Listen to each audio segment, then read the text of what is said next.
এবং সে মামলা খেয়েও রাজপথে থেকেছে, তার রাজপথ কেউ ঠেকাতে পারেনি এবং সে রাজপথেই থেকেছে, ভবিষ্যতেও কেউ ঠেকাতে পারবে না। সে আমাদের সাথেই আছে, আমাদেরকে নিয়েই রাজপথে থাকবে এবং রাজপথে থেকে আমাদেরকে নিয়েই সে রাজপথ দখল করবে ইনশাল্লাহ। এই বলে আমি আমার বক্তব্য শেষ করছি।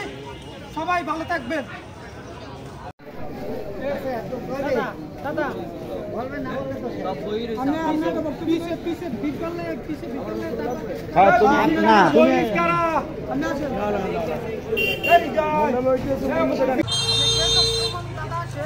সবসময় আমাদের নিয়ে তার রাজপথে থাকতো, সে রাজপথে অনেক মিটিং এবং রাজপথে সে থেকেছে, রাজপথে থেকে আজকে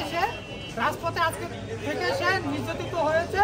কারণ তার নামে যে আজকে গুজব এবং মিথ্যা মামলা হয়রানি করা হয়েছে, আমাদের লজ্জার ব্যাপার এবং এই পেশাগার এই সিরিয়াল করা ওগুলো ফ্যাক্টরি করা আমাদের এই যে বিপ্লবী সভাপতি কেশব সুমন দাদার নামে যে মিথ্যা মামলা এবং হয়রানি করা হয়েছে, তার এই মামলার তীব্র নিন্দা ও প্রতিবাদ জানাই এবং এই মামলা উদ্ধারের জন্য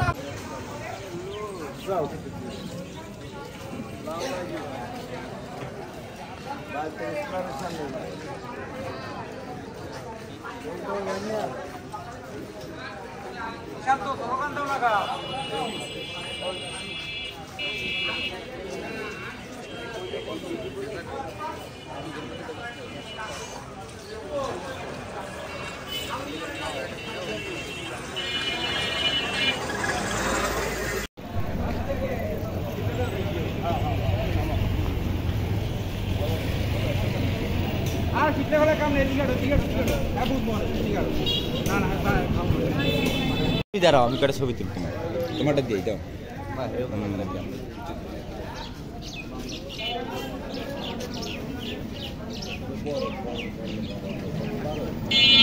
আর একটা লাইন দেবে, 2 লাইন।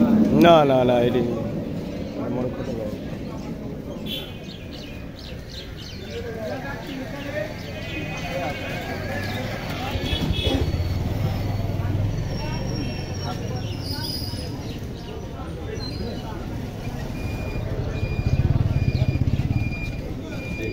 কথা কই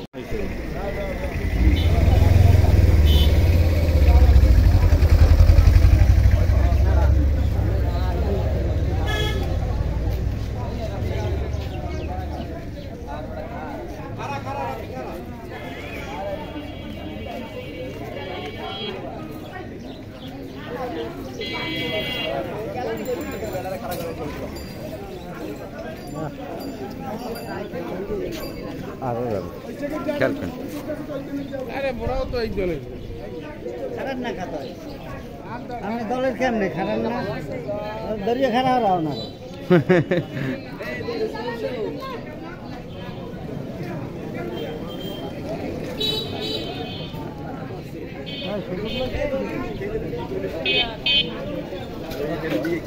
এই